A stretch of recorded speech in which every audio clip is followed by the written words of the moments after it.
The two local councils have come up with this idea of reopening the canal from Fiddler's Ferry to Spike Island, and they've asked Sankey Canal Restoration Society, SCARS, would they join them on the project.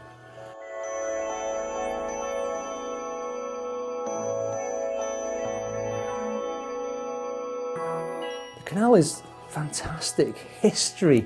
You know, you got that, the fact that it's the first industrial canal that was ever constructed in the UK. I mean, Sankey sugar used to be transported along the canal there. It's got all that rich history associated with it.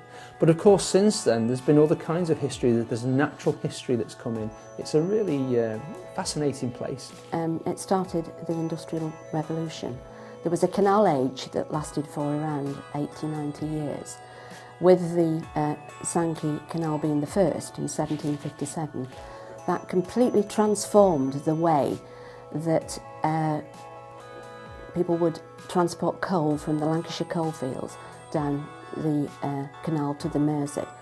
Previous to that, they had to use the very expensive and long-winded turnpike roads, so it completely transformed industry and the way that we transported coal and other goods around the country. Well, the canal is the first real canal in the industrial age.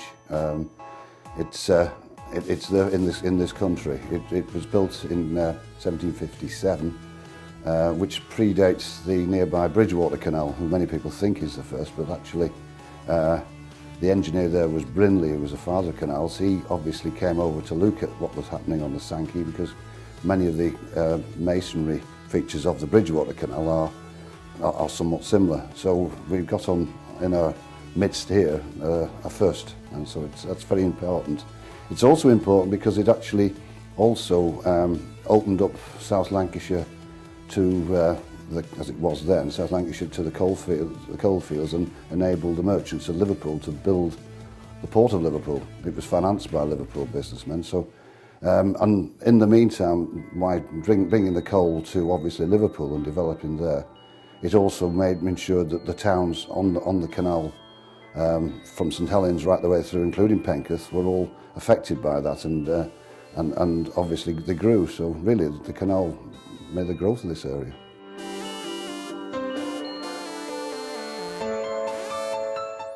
The canal trade declined because of the building of the railways. As the canals overtook the mode of transport of taking goods along the turnpike roads, so the railways saw the demise of the canals. Well, after the First World War, the rot sort of set in. Sections at the St Helens end were closed, and from about 1939, the section above Newton Common Lock was completely closed. We built roads and things, and the works, the foundries and the works that used to be along it, there were better ways of doing things. It was more economical to have a sugar mill elsewhere, so they closed it and built another, Tate and Lyle Sugar and things like that. So it's called progress, and it declined. Well, of course, it was, in many ways, it was superseded by things like the Manchester Ship Canal was one of the things that took a lot of trade away from the likes of the Sankey Canal, and it also completely disrupted what was commonly called the Old Quay Canal, which was the Runcorn-Latswick Canal. And Sankey Canal was kind of part of that diversion of goods, if you like, down the Manchester Ship Canal. Few things happened there, but basically, I suppose, like everything else, the coming of the railways certainly didn't help. The railway and canal operated separately for some years, and then, because they were undercutting each other, decided to merge together, and they ran quite successfully, taking coal from the St Helens coalfields down for many, many years. But eventually they were taken over by like a national railway company, who then didn't really being a railway company, didn't really want to bother with canal investment, so it was allowed to gradually wither away. It closed in the 1930s up in the St Helens area, and the last trade on the canal was to the sugar works at Earlstown.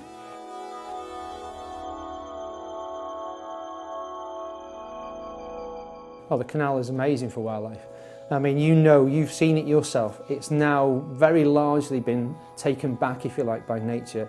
There's large sections of it that are reed bed, common reed, and the reed bed itself is home to a vast array of wildlife, much of which you don't see because the reeds are sort of 7-8 feet tall. You can't really see into it. It's a dense wall, but inside there there'll be things like water rails, there'll be reed warblers in the summertime, sedge warblers in the summertime. There'll be also during the winter months, water rails will be down there, and you might not realise it, but the canal's full of fish, and the reed beds actually are a kind of nursery area for the fry of fish, because the bigger fish basically eat the smaller fish. It's almost like cannibalism going on, and the reed bed enables the smaller fish, the fry, to have somewhere to go to avoid being predated by the bigger fish.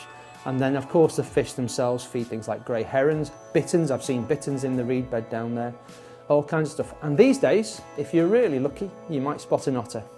You will find a lot of wildlife on the canal at the moment because it's very much overgrown. There are lots of reeds, and that is a habitat for many forms of wildlife. If we are successful in the restoration project, we will try and maintain the habitats for those species of wildlife, because we understand that's very important. The canal itself is probably part of, on this stretch of the canal we're looking at, is probably, you've got to link it with the river, the upper river Mersey, and there's about 100 migratory birds which are regularly seen there. The canal itself, because it's been slightly neglected, it has a lot of reed beds, and that also obviously has a wide range of sort of small creatures using it for habitat. I say it's got a real diversity of wildlife, flowers and everything associated with sort of a derelict area. So it all adds to be one important place.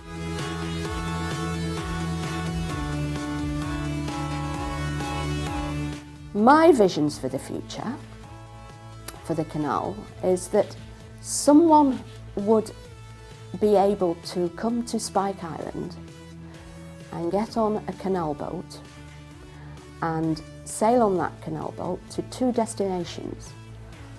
The first one would be to Fiddler's Ferry, where they could stop off and see the wonderful views that are there in terms of looking over the Mersey and have some refreshments at the Ferry Inn, and see the yacht haven in Penketh.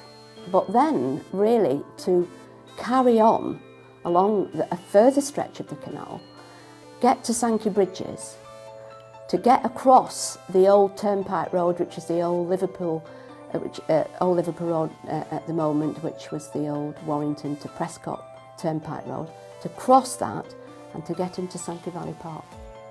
So really, I think if we could achieve that, that would be really something.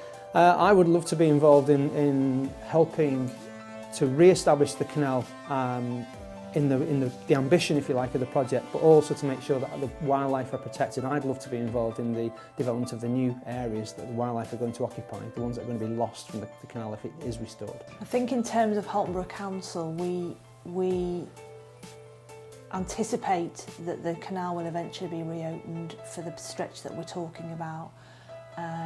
Aspirations for beyond that would be to support the reopening of the canal further along, even though you know, it doesn't fall into Halton's stretch. We can foresee the benefits of reopening further stretches of the canal. We'd like to see certainly this stretch of canal between Spike Island at Widnes and Fiddler's Ferry here very much actively brought back to life, and then eventually to Sankey Bridges, where we think that could be a good prospect for rejuvenation of that area. Eventually after that there are possibly plans to enter the Sankey Valley Park and make that a full recreation, I think. But we'd really like to do things at this end with the linking the locks project, which we'd like to see possibly the incorporation of two ends to the project. One at Spike Island, where we'd probably extend the cultural and heritage aspects of the canal and look at sort of educational facilities. But also at Fiddler's Ferry, it would be wonderful if you could set up a proper sports and arts workshop and centre. Also we're on the Transpennine Trail there, so therefore the things like bunkhouses and possibly aqua sports, certainly things like rowing and kayaking and things, they all could be dealt with by a good centre at Fiddler's Ferry. The new bridge that is going to be built very shortly. The construction people who are intending to build that bridge have promised us that they will put a small bridge which will move, a swing bridge, which will move just beyond Spike Island, and that will be an asset to us as well, because that at this moment in time you can only sail from Spike. When you get round the corner of the canal you come to this bridge which you can't go any further.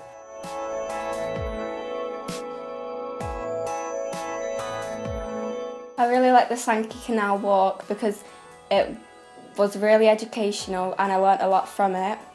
In the future I would like to see a lot of paths that people can walk through and make it easier for people to go there. I really enjoyed my trip to Sankey Canal because I learnt about the history that was there and about everything that went on. I really enjoyed the Sankey Canal walk because I learnt a lot about it from the past and also the future, and in the future I'd like to see more water sport activities. I really enjoyed the walk around Sankey Canal. I learned a lot from it that I didn't know beforehand, and in the future I'd like to see a lot more going on, something for me and my friends to do. I really enjoyed the Sankey Canal walk. It was interesting to find out about the history, about what went on there, and in the future I think it'd be cool to see maybe some more stuff for young people around there, I don't know, just some more stuff for young people, and maybe once, if we get the money to clean it all up, it'd be nice to see some little pedal boats or something around the canal. That'd be nice.